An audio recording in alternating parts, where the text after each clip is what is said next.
In the very center of the electricity hall of the Boston Museum of Science stands a gigantic monster made of aluminum and steel. Two huge spheres on columns. When this machine is started, the air fills with the smell of ozone, and lightning strikes with a deafening crack, making children cling to their parents. This is the world's largest Van de Graaff electrostatic generator, an engineering marvel of the 20th century, a symbol of progress. But the plaque next to the exhibit is silent about the main thing. This generator was not built by the state, not by a university. It was created in the private estate of a man who tried to drown the pain in his soul with the roar of artificial lightning. The man was called Colonel Edward Green. For friends, simply Ned. Imagine a man weighing 130 kilograms.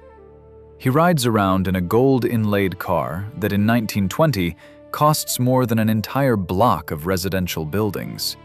He buys yachts like others buy newspapers. He gives diamond necklaces to burlesque actresses just for smiling at him over dinner. He seems the embodiment of the Great Gatsby, only even richer, louder, and madder. But if you look at how he gets out of his limousine, you will notice a strange detail. Ned Green does not walk. He hobbles, heavily, painfully. Every step comes to him with difficulty. Under his expensive trousers, tailored by the best London tailors, hides a crude cork. He has no left leg. He lost it not in war, not in a heroic battle, not in a car accident. He lost his leg as a teenager because his mother, the richest woman in the history of the United States of America, refused to pay $150 to a private doctor. Welcome to the story of the Green family. A story where a fortune of $5 billion in today's money could not buy a bottle of antiseptic. This is not just a biography. This is a court transcript of a crime that stretched over 50 years. We are used to thinking that wealth corrupts by giving too much freedom. But here it is the opposite. Money became a prison bars. The main heroine of this tragedy was called Henrietta Howland Robinson Green. The whole world knew her by another name, Hetty, or even shorter, the Witch of Wall Street. She owned skyscrapers in Chicago, railroads in Texas, and gold mines in California. In the early 20th century, she could save the New York stock market from collapse with a single check. And she did it. Bankers, men in expensive suits, trembled before her. When she entered the board of directors, conversations fell silent. But here's the paradox. Possessing liquidity exceeding the reserves of the US Treasury, Hetty Green lived worse than a poor dockside washerwoman. Look at the documents. In the archives, testimonies from the landlords of Hoboken have been preserved. Hetty rented the cheapest, unheated rooms. She registered under fictitious names so that tax inspectors could not find her. Her favorite lunch was dry oatmeal, which she diluted with water and heated on the radiator in the bank hall to avoid spending 15 cents on hot soup in the cafeteria. She wore the same black dress for years. Witnesses claimed that by the end of her life, the hem of this dress had turned greenish-brown from street dirt. She forbade the laundress to wash the dress entirely, demanding that only the stains at the very bottom be spot cleaned. Why waste an extra piece of soap on fabric that no one sees? This was not thriftiness. This was pathology, a disease that destroyed everything living around her. And the first victims of this disease were her own children, Ned and Sylvia. Imagine their childhood. You are heirs to an empire that could buy a small European country, but you walk in rags. You live in cold rooms where water freezes in the pitcher in winter. Mother teaches you not literature and art, but how to calculate compound interest. and trust no one. "Give nothing to anyone," she whispered to them before bed instead of a fairy tale. "To no one, not even a cent. Everyone wants to rob us." The tragedy of Ned Green is the culmination of this philosophy. When the boy fell and badly bruised his knee, Hetty did not take him to the hospital. She dressed him in the dirtiest rags, put on her old dress, and dragged her son to the clinic for the poor. She wanted to get free help. The doctors recognized her. It was hard not to recognize the witch, whose face was printed in all the newspapers. They demanded payment. Hetty flew into a rage. She grabbed her son by the hand and dragged him out onto the street, cursing the greedy doctors. She treated him at home, with oil, poultices, prayers. Time passed. Gangrene set in. The leg had to be amputated above the knee. From that day on, every step of Ned Green, every dull thud of his cork prosthesis on the parquet of ballrooms was a reminder of the price of maternal love. $150. Exactly what Hetty valued her firstborn's leg at. Today we will tell you the story of how these children survived, and whether they really survived. We will see what happens when the dam breaks. In 1916, Hetty Green died. Cause of death? Apoplectic stroke during an argument with the cook about the fact that milk costs too much. In the second, when her heart stopped, the largest financial dam in history collapsed. Hundreds of millions of dollars flooded onto two people who had counted every cent their whole lives. This will be a story of mad revelry, of castles built to spite the ghost of their mother, of weddings resembling funerals, of how brother and sister tried to buy the happiness they were deprived of, and how the world cynically took advantage of their naivety. We will trace the path from dirty rooms in Hoboken to the shining halls of the Round Hill estate. We will examine bills for diamonds and coroner's reports. We will look into medical records and marriage contracts. Get ready. This is not a fairy tale about the rich and famous. This is a chronicle of decay. A story about how the Witch of Wall Street created a fortune that cursed her lineage. Because, as you will see further, the amputated leg was the smallest of the Green family's losses. They lost their souls much earlier. To understand how a mother can deny her own child medical help to save $150, we need to go back to the very beginning. We need to go to the city of New Bedford, Massachusetts, in 1835. Here it smells of salt, rotting seaweed, and money. Very big and very dirty money. New Bedford of that time is the oil capital of the world. Only instead of oil derricks, there are whaling ships here. Hetty's family, the Howland and Robinson clan, owned a huge fleet. Their fortune was built on whale oil, which lit lamps in homes across America until kerosene and electricity were invented. Hetty's father, Edward Mott Robinson, bore the nickname Black Hawk. This was a man with icy eyes who believed only in two things: discipline and that any person will try to deceive you if you show weakness. He did not want a daughter. He wanted a son, an heir. But Henrietta was born. Instead of teaching the girl embroidery or piano playing, as was done in decent families, he decided to make her his clone. Imagine a little 6-year-old girl. She sits in a dark room next to her grandfather, Gideon Howland. Grandfather is almost blind and cannot read. Hetty's duty is to read aloud to him every morning, but not Grimm's fairy tales and not biblical parables. She reads him stock exchange reports, stock quotes, prices for barrels of fat, bond rates.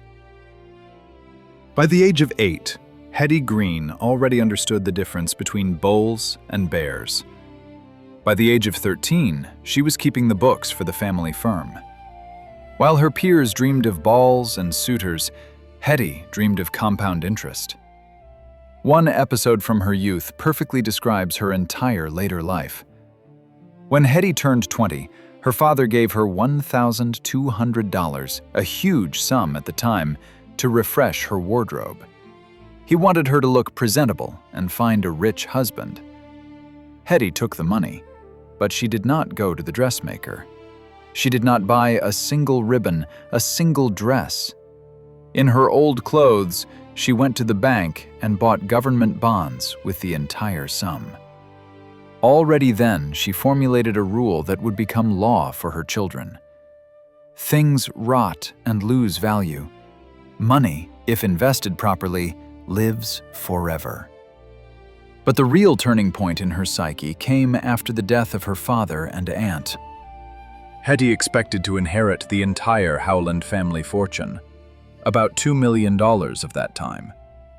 But the aunt left a will under which most of the money went to charity and other relatives.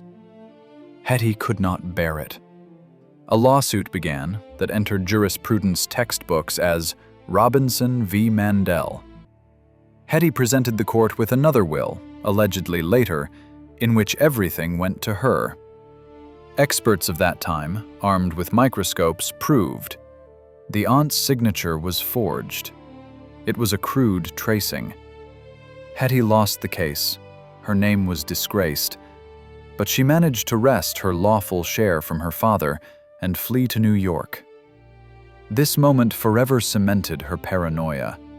She decided, the world is a battlefield. Lawyers are thieves. Judges are bribe takers. Relatives are traitors. The only protection is cash. Lots of cash. It was then that she met Edward Green. He was the complete opposite of her father, a rich, languid, luxury-loving gentleman from Vermont. He spent money easily, loved expensive cigars and good food. Hetty married him, but before the altar, she committed an act unheard of for the 19th century. She forced him to renounce all rights to her money. They married in 1867, but their fortunes remained separate. Hetty loved Edward as much as she could love anyone at all, but she loved her assets more. While Edward played the stock market like a gambler, Hetty worked like a sniper. Her strategy was brilliantly simple and ruthless. When panic broke out in America, when banks collapsed and millionaires jumped out of windows, Hetty Green went hunting. She kept huge sums in cash. Bankrupt magnates crawled to her as to the last resort. "I need money, Hetty, or I'll be ruined," they said. "Fine," she replied, "but I'll take all your buildings as collateral, and the interest will be usurious." She bought up railroads when they cost pennies. She bought up government bonds after the Civil War, when everyone thought America would fall apart. By the beginning of the 20th century, she had become a financial titan. But inside, she remained that same frightened girl from New Bedford, whom her father had drilled with the idea that spending means showing weakness. Hetty Green built nothing physical. She did not erect bridges, did not build factories, did not create museums. She only accumulated numbers in accounting books. Her empire was invisible. She didn't even have her own office. For decades, the richest woman in the world came to the chemical bank on Broadway. They gave her a table in the common hall just so she would keep her accounts with them. She spread out her papers right on the floor, surrounded by old suitcases. She worked 12 hours a day, recounting dividends. And at home in Hoboken, her children were waiting, Ned and Sylvia. They grew up in the shadow of this invisible empire, watching their mother darn the same stockings, having the ability to buy a factory that produced them. They did not yet know that soon their father, Edward Green, would go bankrupt due to risky investments. And then they would see the true face of their mother. When her husband asked her for help, Hetty Green would make a choice that would finally divide her life into before and after. She would throw him out of the house. But that would come later. And for now, at the end of the 19th century, the Green fortune grew like a cancerous tumor, devouring everything human that had been in this family. The Gilded Age dawned, and for Hetty's children, it would become a golden cage. To feel the full horror of the Green children's situation, you need to look around. It is the 1890s. America is experiencing what Mark Twain sarcastically called the Gilded Age. This is a time when wealth stopped being just numbers in an account and turned into a screaming, blinding spectacle. Just a few miles from Hetty Green's dirty rooms, on Fifth Avenue, Cornelius Vanderbilt II is finishing his mansion. It has 130 rooms.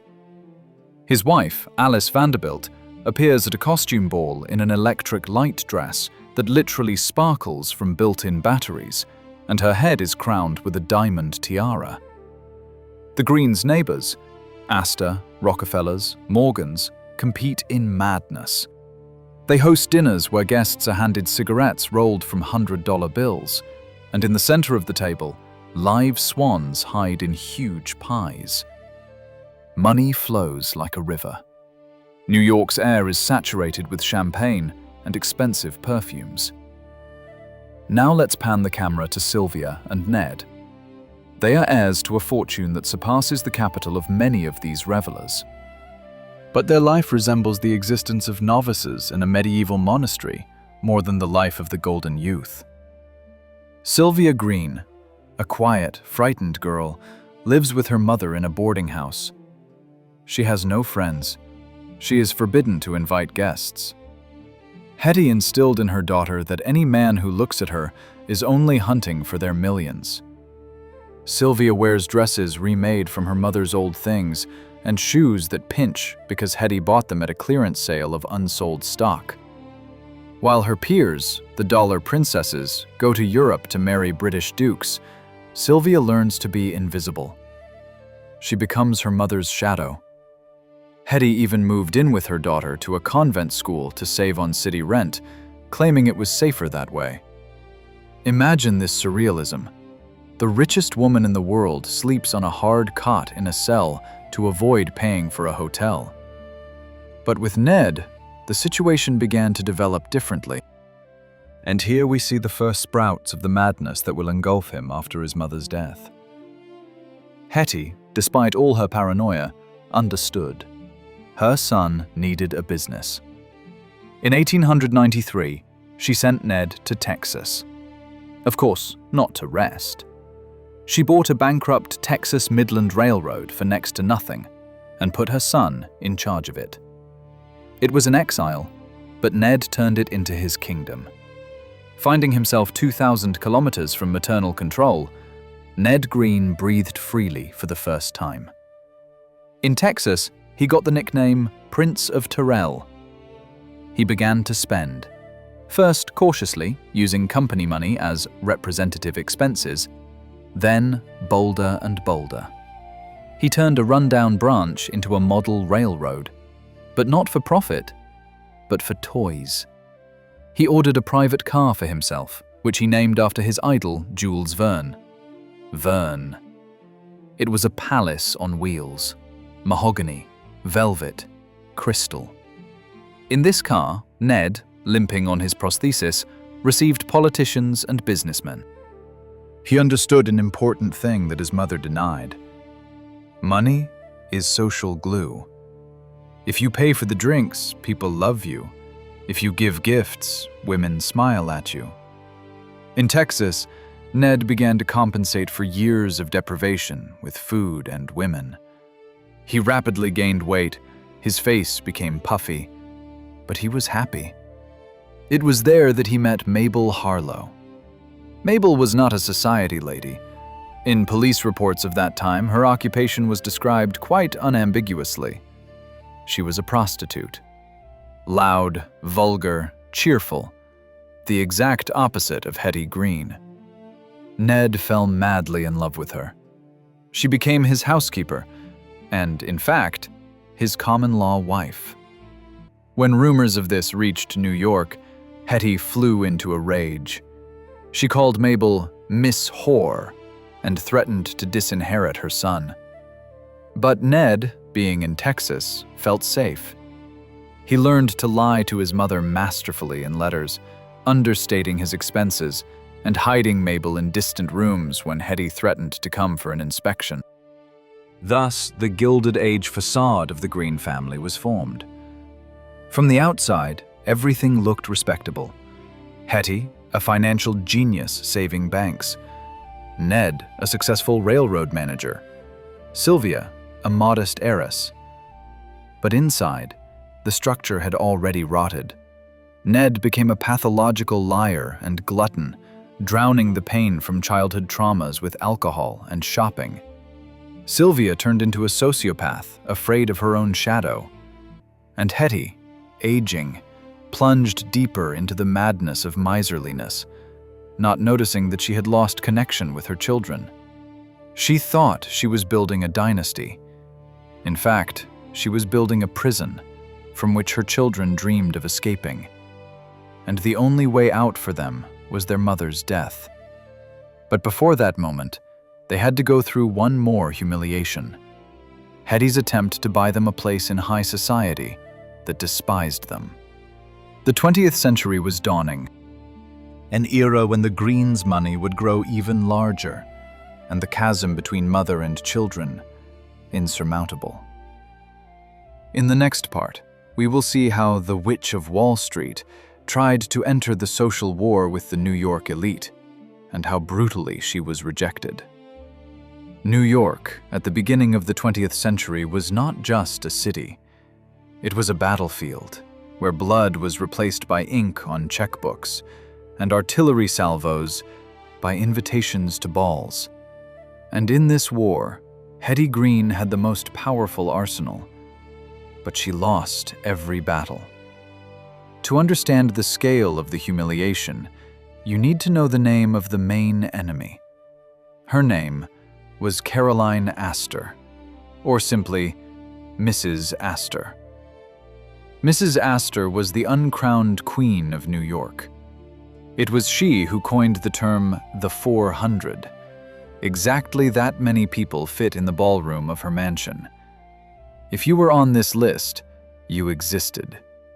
If not, you were dust, no matter how much money lay in your accounts. Hetty Green was dozens of times richer than Mrs. Astor. The Astor's fortune was tied to real estate that could fall in price. The Greens' fortune was in gold bonds and cash. Hetty could have bought that ballroom, demolished it, and built a pork warehouse in its place, just to laugh. But the doors of high society were tightly closed to her. The new money versus old money conflict didn't work here. Hetty, née Robinson, came from an ancient line of Quaker whalers. Her blood was bluer than that of many upstarts on Fifth Avenue. But society rejected her not for her origins, but for breaking the sacred rules of the game. In the Astor's world, wealth had to be displayed. It was a duty. Women had to change dresses 4 times a day, men to maintain stables and opera boxes. It was an economy of luxury. Hetty Green spat on these rules, and society retaliated against her in the cruelest way. It destroyed the social life of her daughter. Sylvia Green became the main victim of this Cold War. Imagine a 30-year-old girl. By all the canons of that time, she was already considered an old maid. She should have shone at balls, danced waltzes, flirted with heirs of the Vanderbilt or Whitney dynasties. Instead, Sylvia sat in a cheap boarding house in Hoboken. No one sent her invitations. High society mothers forbade their sons to approach the witch's daughter. They feared not only the mother's bad reputation, but also genetic madness. Newspapers depicted Hetty as a crazy old woman in rags, and that shadow fell on Sylvia. Hetty tried to counterattack, but did it in her style, clumsily and stingily. Once she decided it was time to bring her daughter out into society, a normal mother would have hired a publicity agent, ordered dresses from Paris, and thrown a grand reception. What did Hetty do? She brought Sylvia to a reception at a hotel, dressed in a dress that was clearly out of fashion by 10 years. Hetty herself stood nearby, eyeing every man who approached her daughter, as if assessing his creditworthiness. It was a fiasco. Sylvia stood in the corner, red with shame, while society whispered behind fans. But the most terrible blow Hetty dealt not at the ball, but in real estate. At that time, a mansion war was raging in New York. Tycoons were building palaces on Fifth Avenue to prove their significance. The higher the ceilings, the more marble, the higher the status. Hetty Green refused to build a house. "Why should I pay property taxes if I can live as a guest?" she said. For the New York elite, the lack of an address was social suicide. How can you pay a courtesy call on a woman who lives in furnished rooms under the name Mrs. Dewey and constantly moves to confuse the tax authorities? The Green family had no drawing room, no place where a suitor could be received. Hetty turned her children into homeless billionaires.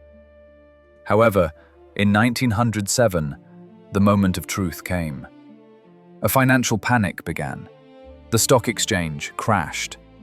Those very people who wouldn't let Hetty cross their thresholds suddenly discovered that their palaces were worth nothing if there was no cash to pay the servants. Banks were closing. Wall Street was in flames. And then a delegation came to Hetty Green.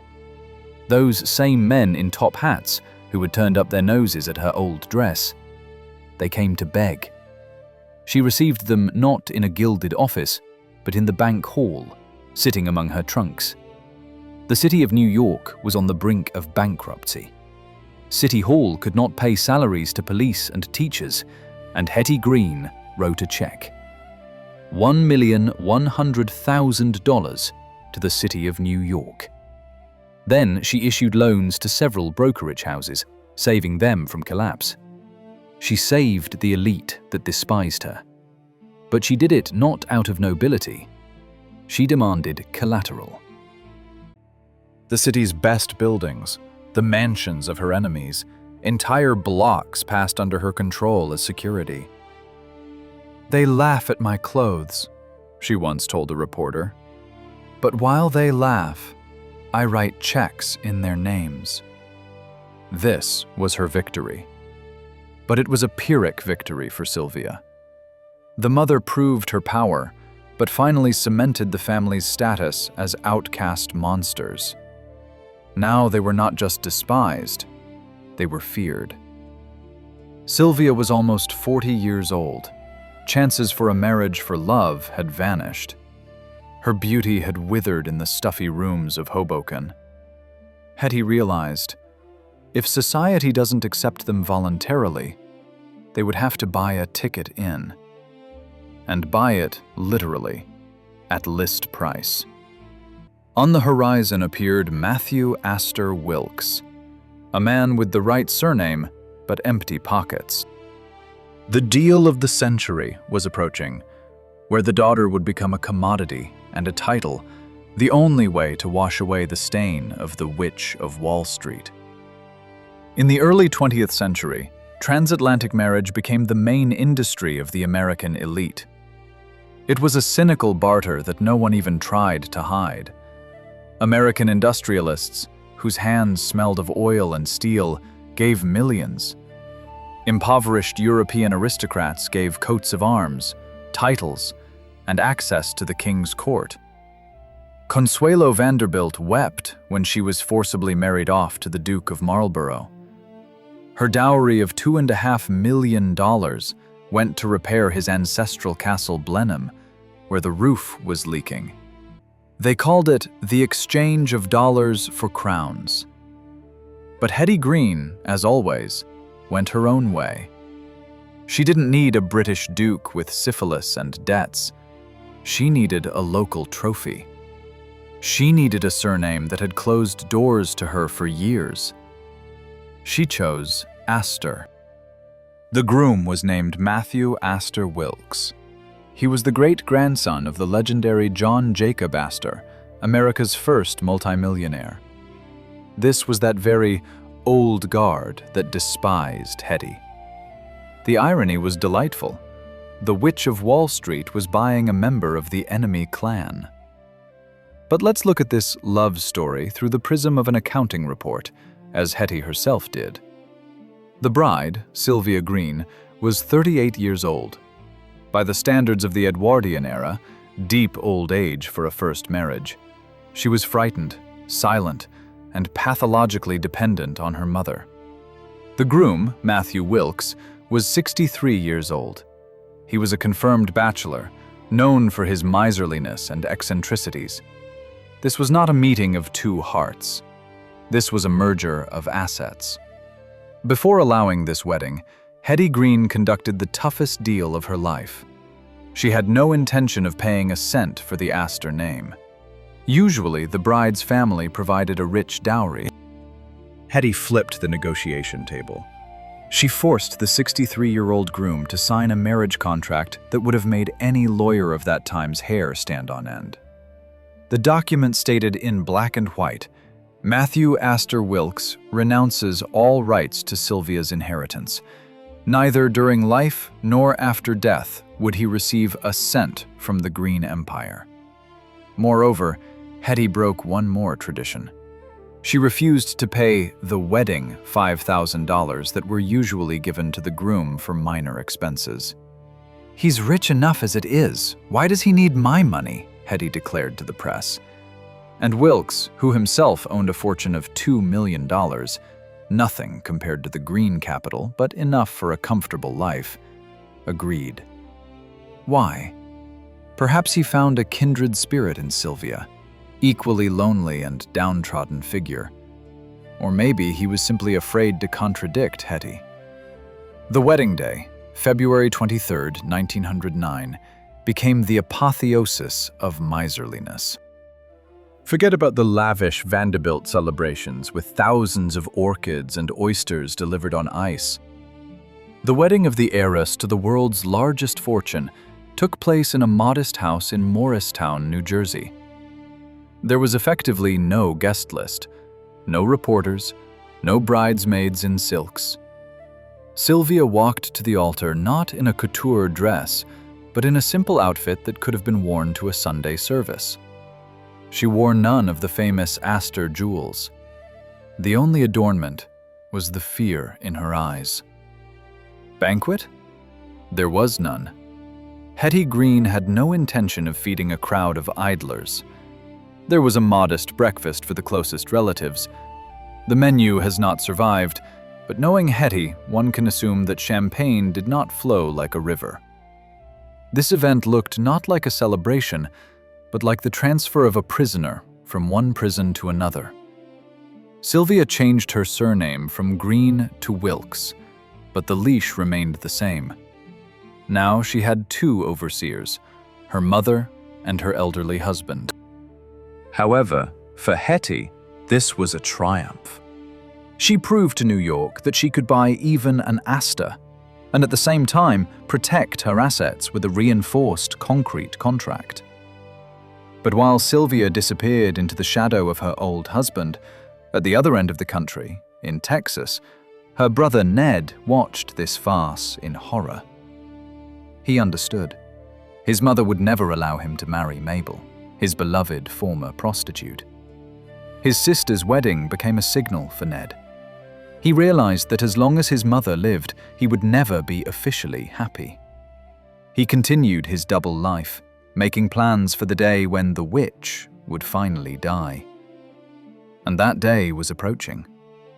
Hetty was aging. Her paranoia was intensifying. She moved from apartment to apartment more frequently, wearing a bunch of keys to bank vaults under her dress on her chest. She felt she was losing control. Meanwhile, the money locked in steel safes demanded release. It accumulated like water behind a dam ready to burst. And when Hetty Green passes away, this wave will wash away all the modest habits she so cruelly instilled in her children. But before we see the collapse, we need to visit the place that will become a monument to this liberation. We are heading to Ned Green's future estate to understand what architectural monster will be born from his suppressed desires. After his mother's death in 1916, Ned Green did not just receive money, he received freedom that made his head spin. His reaction to 50 years of life in the shadow of the world's stingiest woman was the construction of one of the strangest and most magnificent estates in American history. Welcome to Round Hill, Massachusetts. If Hetty Green was an invisible woman who hid her wealth in bank vaults, then Ned decided to turn his pockets inside out and lay out all the contents for public viewing. He bought 270 acres of land on the Atlantic coast. This was not just a summer home. This was a sovereign state of one man. The main house was a monster of stone and glass. It had 60 rooms, but numbers do not convey the essence. This house was not built for a family, because Ned and Mabel had no children. It was built for things. Ned suffered from what psychologists would call compensatory hoarding. In childhood, he had no toys. Now his toys became entire buildings and ships. The most insane exhibit of his collection was right on the beach. Ned bought a real 19th century whaling ship, Charles Morgan, the very type of vessel on which his grandfather earned his first million. A normal collector would put a model ship on a shelf. Ned ordered a real ship, weighing hundreds of tons, to be pulled out of the water and embedded in the sand next to the house. He hired a team of former sailors whose only job was to scrub the deck and raise the sails every morning on a ship that would never sail again. This was a monument to his loneliness. A ship stuck in the sand, just as Ned himself was stuck in his mutilated body and traumatized past. But Round Hill was not only a museum, it was a technological utopia. Ned Green was obsessed with progress. He built his own radio station on the estate grounds. Its call sign was WMAF. Huge radio masts towered over the mansion, sending signals into the void. At that time, radio was a novelty. Ned spent millions of dollars inviting jazz orchestras and opera singers to perform in his private studio. He broadcast music to neighbors. Sometimes he himself sat at the microphone and spoke. Imagine this picture. Night. The huge estate is flooded with electric light, for which Hetty would have strangled her son with her own hands. In the studio sits a heavy man with one leg speaking into the microphone, hoping that someone in the darkness will hear him. To service this madness required an army. More than 200 people worked at Round Hill. But these were not the prim British butlers we see in the series Downton Abbey. This was a mixture of a circus and a scientific laboratory. There were engineers maintaining the world's first particle accelerator, which Ned allowed scientists from the Massachusetts Institute of Technology to build right on his lawn. There were mechanics for his fleet of cars. There were pilots for his private airfield. Yes, he had his own airport. Ned Green, a man who could barely walk 50 meters, adored aviation. He couldn't fly himself, so he hired others to fly for him. He sat for hours in a chair on the veranda, watching planes take off and land. Inside the house reigned the atmosphere of an expensive hotel from which all the guests had checked out. The interiors were overloaded. Ming Dynasty Chinese vases neighbored stuffed animals. The walls were hung with paintings that Ned bought in bulk without looking. Servants recalled that the house was always cold, despite the powerful heating. The spaces were too vast. Ned's relationships with the staff were strange. He paid generously. He gave employees cars for Christmas, but he never remembered their names. To him, they were mechanisms, just like his radio station or lightning generator. There was no coziness in this house. Pies were not baked here on Sundays. Here, the cooks prepared banquet dishes from the menu, even if only Ned and Mabel sat at the table. Special attention should be paid to the logistics of the master's movement.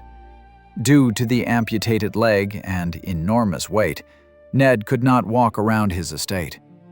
He ordered special small electric cars resembling golf carts. On these little vehicles, he raced through the house corridors and park paths. Servants were ordered to hug the walls when they heard the motor humming. "The Colonel is coming," they whispered. There was bitter irony in this. Hetty Green walked on foot to save 5 cents on the omnibus. Her son built a city through which you had to drive a car to get from the bedroom to the library. Round Hill became the golden cage that Ned built for himself. He surrounded himself with walls, sensors, guards, and the sea. He thought he was building paradise. In fact, he was building scenery for the next act of the tragedy. Because even the thickest walls of Italian marble could not protect from what was happening inside the family. Behind the facade of technological wonder and endless party lurked rot. Alcohol, drugs, and strange sexual pursuits had already begun to destroy the inhabitants of this palace. While the radio masts sent music into the ether, a catastrophe was brewing inside the house. If you sail past the Round Hill estate by boat in the 1920s, you will see a perfect picture. Snow-white yachts, sparkling lights, laughter, jazz orchestra music carrying over the water. But if you go ashore and peek behind the thick velvet curtains of the mansion, you will smell something entirely different. It was the smell of stale cigar smoke, expensive alcohol, and human despair. By the mid-1920s, Ned Green had turned his house not just into a technological wonder, but into an elite den. Psychologists would say he was trying to fill the inner void formed in childhood.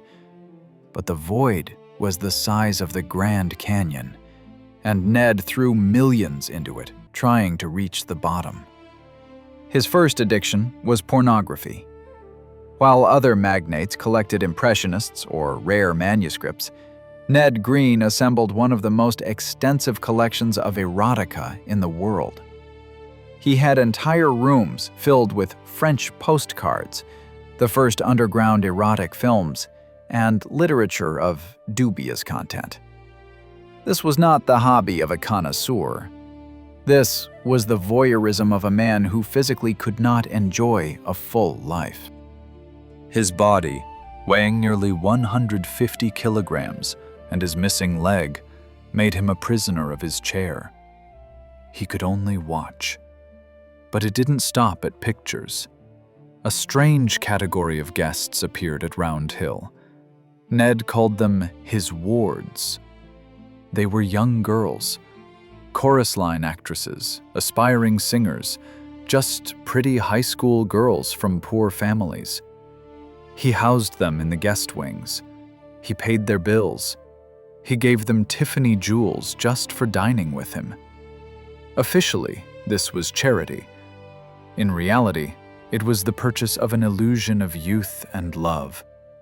Ned Green, the son of a woman who wouldn't give anyone a cent, now bought human attention at list price. "Smile for me, darling, and this necklace is yours." This phrase became the motto of his evenings. And what about Mabel, his wife? The former prostitute who became mistress of the palace? She plunged into her own darkness. Mabel drank. She drank a lot and terribly, trying to live up to a status that wasn't hers. Witnesses described scenes worthy of horror films.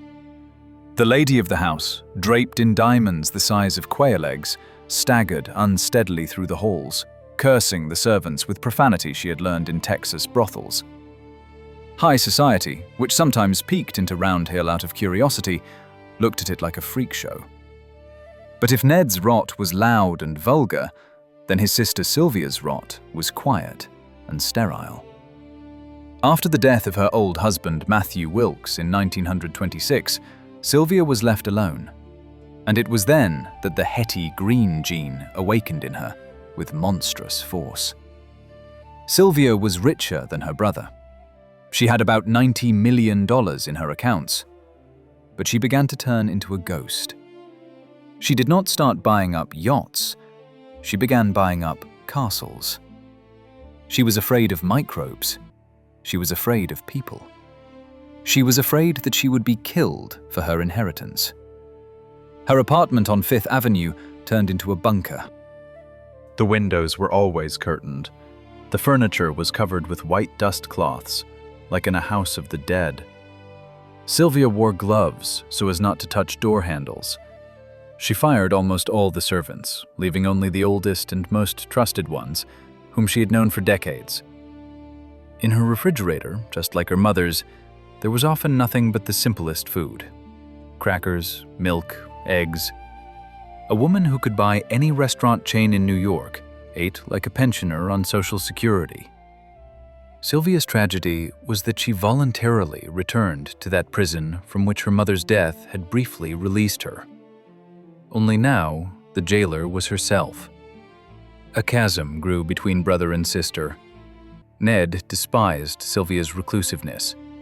Sylvia was horrified by Ned's debauchery. They almost stopped communicating, although they were bound by a common financial umbilical cord. By the beginning of the 30s, Ned's health began to deteriorate rapidly. Diabetes, obesity, heart problems. His one remaining leg could no longer bear the weight of his body. He moved only in a wheelchair or his electric cars. But even in the face of death, he continued his mad spectacle. During the Great Depression, when America stood in lines for free soup, Ned Green spent hundreds of thousands of dollars on private fireworks. He launched them over his estate simply because he was bored.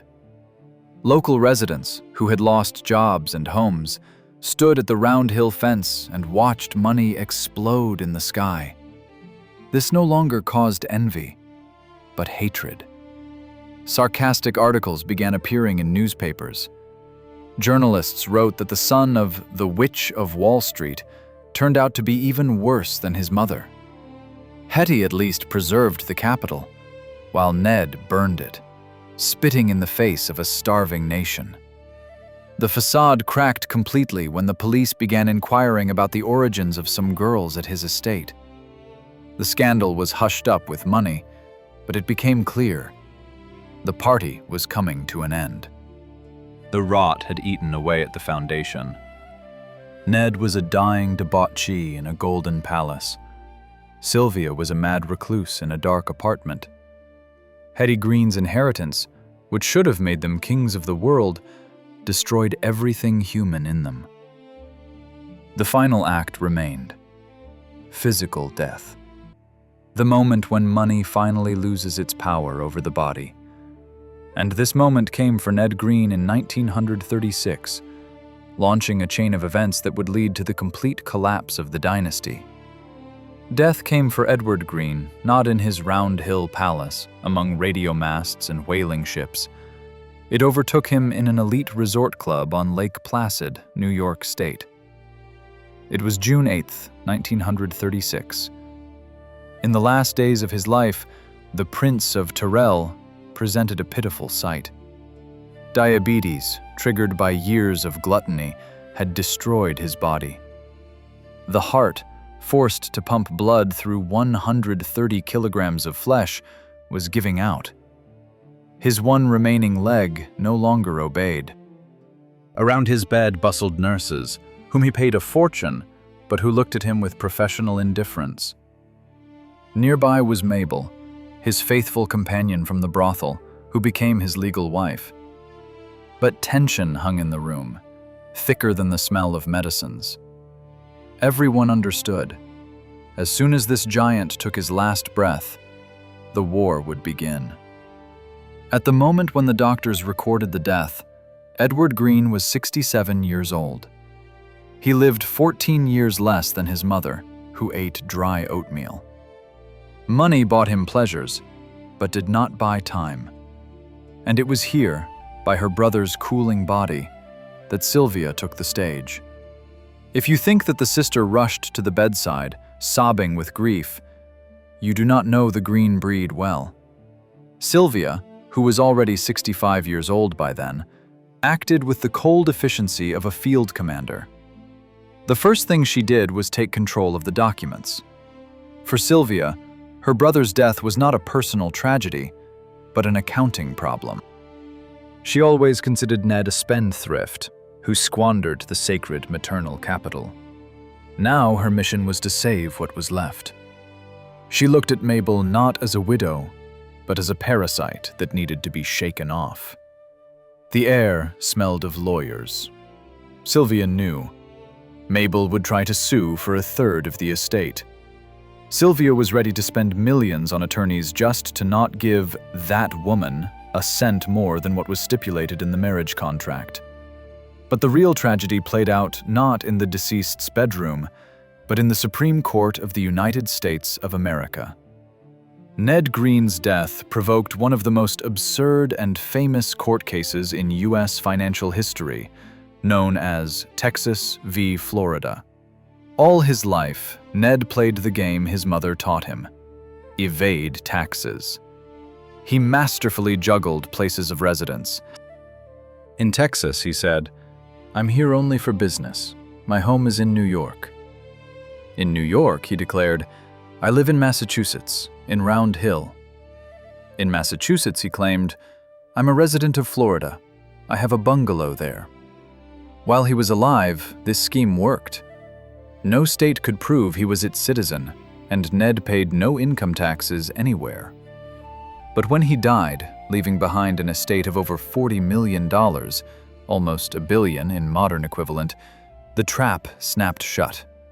Immediately, 4 states, Texas, Florida, New York, and Massachusetts, claimed rights to his soul, and more importantly, to the tax on his inheritance.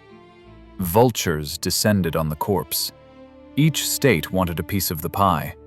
They hired private detectives who interviewed servants, dug up laundry and phone bills, trying to prove where Ned spent the most time.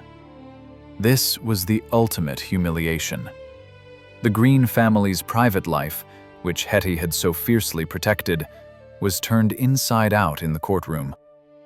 Newspapers printed lists of his mistresses, menus of his dinners, inventories of his pornographic collection. All the dirty laundry was hung on the flagpole in front of the whole country.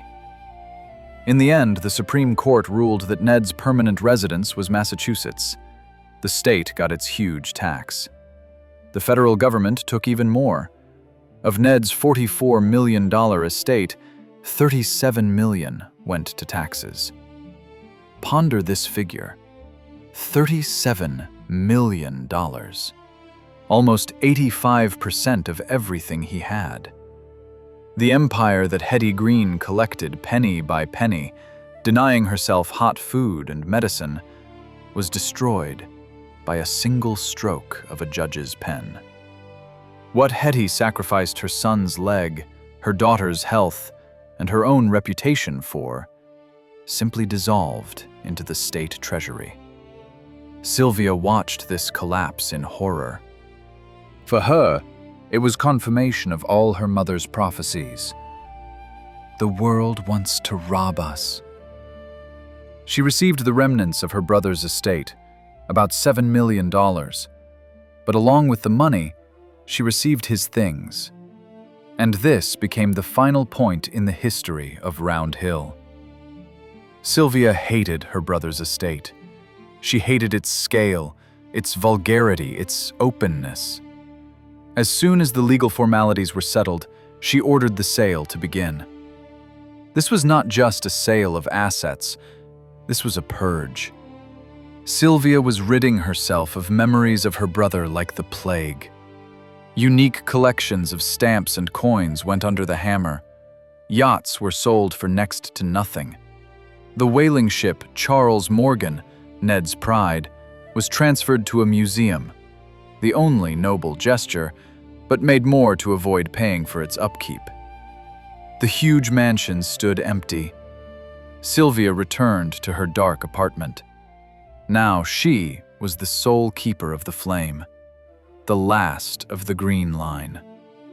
She had no children, she had no husband, she had no friends, only mountains of papers and fear. Ned's death became the point of no return. The dynasty was doomed.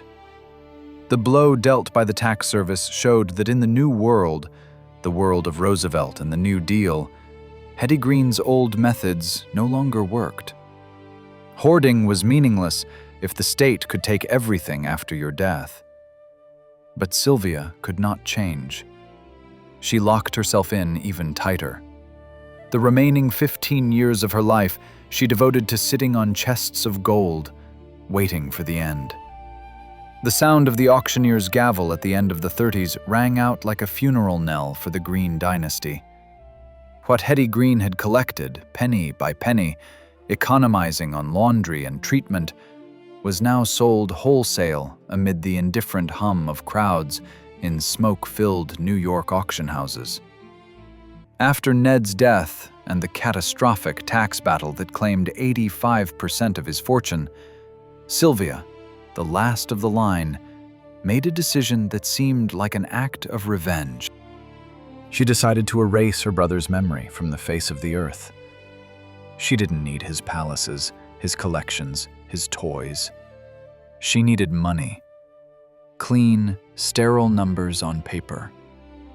The great sale of the Colonel Green's collection began. Philatelists around the world held their breath. Ned Green owned one of the most valuable stamp collections in history. It contained specimens that collectors would kill for. For example, the famous Inverted Jenny, a block of 24 stamps with the inverted airplane image. Ned had kept them carelessly, sometimes even carrying the rarest specimens in his jacket pocket. But now they went under the hammer for astronomical sums. Numismatists fought over his coins. All 5 specimens of the famous 1913 Liberty Head nickels belonged to Ned. This was the holy grail of numismatics. Now they scattered to the private safes of new owners. Jewelry that Ned gave to his wards and those left from his mother were put on display. Diamonds, rubies, pearls, all of it was turned into checks. Sylvia observed this process detachedly. She felt no sentimentality. For her, every sold stamp, every Ming Dynasty vase, was simply a return of capital to its true, liquid form. The Round Hill estate, this technological Versailles, stood empty. Sylvia transferred a huge part of the land and buildings to the Massachusetts Institute of Technology. Not out of love for science, but to write off taxes and get rid of maintenance costs. Where jazz once played and champagne flowed, now engineers tuned radars and conducted laser experiments. The mansion, built for hedonism, turned into a laboratory. The whaling ship, Charles Morgan, rotting in the sand, was uprooted and sent to a museum in Mystic, Connecticut, the only fragment of the empire that remained intact. By the beginning of the 40s, nothing remained of Ned's empire. Only Sylvia remained. The last decade of Sylvia Green Wilkes's life is a chronicle of slow, cold extinction. She lived in New York, on Fifth Avenue, but her life was no different from that of a prisoner in solitary confinement. The world around was changing. World War II began. Europe was burning. America was emerging from the Depression and becoming a superpower. New cars drove on the streets. Televisions appeared in homes. But in Sylvia's apartment, time stopped somewhere in 1910. She was fabulously wealthy. Her personal fortune, after her brother's death and successful, though conservative investments, grew again to $95 million. Converted to 2024 rates, this is more than $1.5 billion in pure cash. Without debts, without obligations. But how did she live? She had no car. She did not go to theaters. She almost never bought new clothes. She fired most of the servants, leaving only a handful of old-timers who still remembered Hetty. She was panic-strickenly afraid of doctors, inheriting this fear from her mother. When she started having eye problems, she delayed until the last, almost going blind, before allowing a specialist to examine her. Her main companion was silence. Sylvia became the living embodiment of the mathematics of the curse. Money that does not work, does not bring joy, and does not create anything new, begins to devour its owner. She sat on a chest of gold like a dragon from old legends, but this dragon was old, sick, and lonely. On February 5th, 1951, Sylvia Green Wilkes died of cancer. She was 81 years old. She died the same way she lived, quietly, without drama. But the drama began immediately after the notaries opened her will. The entire financial world, lawyers and journalists, asked one question: to whom? To whom would the billion-dollar fortune of the Witch of Wall Street go? Sylvia had no children. Ned had no children. The direct line of the dynasty was broken. Hetty Green dreamed all her life that her money would stay in the family. She wanted to create a clan that would rule America for centuries. She taught her children to trust no one and to hold assets in a fist. Sylvia's will became the last, most cruel mockery of her mother's philosophy. The document was 36 pages long, and instead of transferring the capital to one fund or creating something monumental, Sylvia simply dispersed the empire. She bequeathed her millions to a list of 119 beneficiaries. This list included distant cousins whose existence Hetty would not even have suspected, third cousins once removed, fourth cousins, people who had never seen Sylvia in person. Some of them lived in poverty in small towns and suddenly received checks for $500,000 or $1 million, fainting right at the post office. She gave money to churches, hospitals, libraries. $3 million, a huge sum, went to the New Bedford Fire Department, the city that Hetty hated and from which she fled in her youth. This was a fireworks display of generosity, but there was no strategy in it. This was the destruction of capital concentration. What Hetty collected for 80 years, what she sacrificed her son's leg and daughter's happiness for, was shattered into small fragments in one day. The huge iceberg of the green fortune split into thousands of small ice floes, which immediately melted in the ocean of the American economy. The state took its share again. Sylvia's inheritance tax amounted to several more tens of millions of dollars. The federal government rejoiced. Newspapers came out with headlines, "The End of the Green Era." By the mid-50s, from the fortune that once could crash the U.S. stock market, no single center remained. It dissolved. Cousins bought houses and cars, hospitals built new wings, fire departments bought new trucks. The great river turned into streams and then dried up. In Sylvia's apartment on Fifth Avenue, an inventory was conducted. Among the old furniture and dusty drapes, they found her mother's chest. It did not contain diamonds.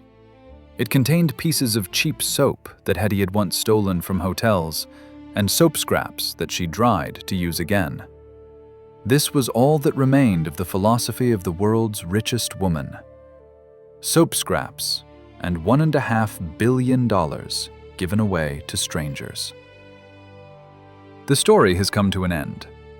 The dynasty that was supposed to become the American Rothschilds vanished, leaving behind neither a name nor gratitude. But before lowering the curtain, we need to take one last step. We need to look at the modern world and find those few traces that still remain. Because the energy of such money does not disappear without a trace. It changes form. If you buy a ticket to the Boston Museum of Science today, you will enter a huge hall called the Theater of Electricity. The lights go out. The announcer asks you to cover your ears with your hands. And then, the giant aluminum spheres begin to hum. A second later, artificial lightning bolts several meters long strike into the air with a dry crack. Children squeal with delight. Adults film it on their smartphones. This is that very Van de Graaff generator, that very monster that Ned Green built in his Round Hill hangar to entertain guests and drown out the silence of his loneliness. This is the loudest and most visible monument to the Green family left on Earth. And there is great irony in this. Hetty Green hated electricity. She considered it an unnecessary waste of money. She hated entertainment. She hated science if it did not bring immediate profit. But it was precisely her son's toy, bought with her money, that became the main educational attraction of New England. Every lightning bolt that strikes in this museum today is the sound of the Witch of Wall Street's dollars burning away. But let's leave the museum and drive 100 miles south to the city of Mystic, Connecticut. In the famous Seaport Museum stands a majestic black ship with tall masts. This is the Charles Morgan, the only surviving wooden whaling ship of the 19th century. It survived storms, Arctic ice, and the fires of the Civil War. But it survived the 20th century only thanks to Ned Green's madness. If Ned had not embedded it in the sand on his beach as a garden ornament, the ship would long ago have been sawn up for firewood. Today, tourists walk its deck, unaware that they are trampling boards saved by the whim of a disabled millionaire. And what about the empire itself? Where are those billions today? They are everywhere and nowhere. When Sylvia dispersed the fortune among 119 relatives and institutions, the green money dissolved into the bloodstream of America. Possibly, the hospital wing where you were born was built on a grant from this inheritance. Possibly, the books in your college library were bought with dividends from stocks that Hetty bought up during the Panic of 1907. Genetically, the dynasty is dead. Hetty has no great-grandchildren. There is no one who bears the Green surname and can say, "This is a portrait of my great-grandmother." The line was broken because Hetty created conditions in which life could not thrive. She was so afraid of fortune hunters that she deprived her children of a chance at a normal family. She was so afraid of poverty that she doomed her heirs to spiritual poverty. But in financial circles, her name lives on. Today, Hetty Green is experiencing a strange renaissance. Economists call her the grandmother of value investing. But 100 years ago was considered miserliness and madness, is now taught in business schools as the buy and hold strategy. Warren Buffett, the modern oracle from Omaha, essentially uses the same principles as Hetty. Ignore fashion, buy when everyone is scared, and never spend the principal capital. Only Buffett lives a happy life, drinks Coke, and plays the ukulele. Hetty Green did not allow herself even a fresh newspaper, reading one that someone left on a bench. The difference is not in the money. The difference is in what they are for. If you want to visit Hetty herself, you will have to go to the small town of Bellows Falls in the state of Vermont. There, at the Emmanuel Church Cemetery, you will find a modest stone. She is buried next to her husband, whom she threw out of the house for debts. Next to her lies Ned, who hated her stinginess and drank away half of her fortune. Next to her lies Sylvia, who died in fear of the world. The whole family is together again. Underground, where wallets are not needed, where interest rates do not matter, and where you do not have to pay for heating. Standing at this grave, it is impossible not to return to that fateful moment with the leg. $150. Converted to modern money, this is about $4,500, the price of a used car or a good laptop. If Hetty Green had paid that money to the doctor, Ned would have kept his leg. Possibly, he would not have grown up as a bitter, sick man. Possibly, he would not have drowned his pain in drugs and food. Possibly, he would have married for love rather than buying affection. Possibly, he would have had children. And then today, direct heirs of the Green Empire would walk the streets of New York. The Green Foundation could rival the Gates or Rockefeller Foundations. The Green name would be associated with museums, universities, and progress, not with miserliness and dirty dresses.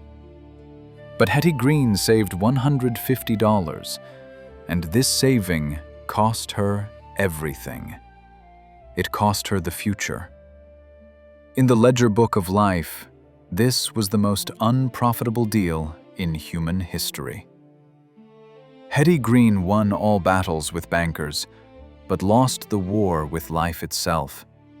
Because wealth is not numbers in an account. Wealth is what remains after you, when the numbers disappear. From Hetty Green, only anecdotes about stinginess remain, lightning in the museum, and a cautionary tale about how you can own the whole world but die in the poverty of your own soul.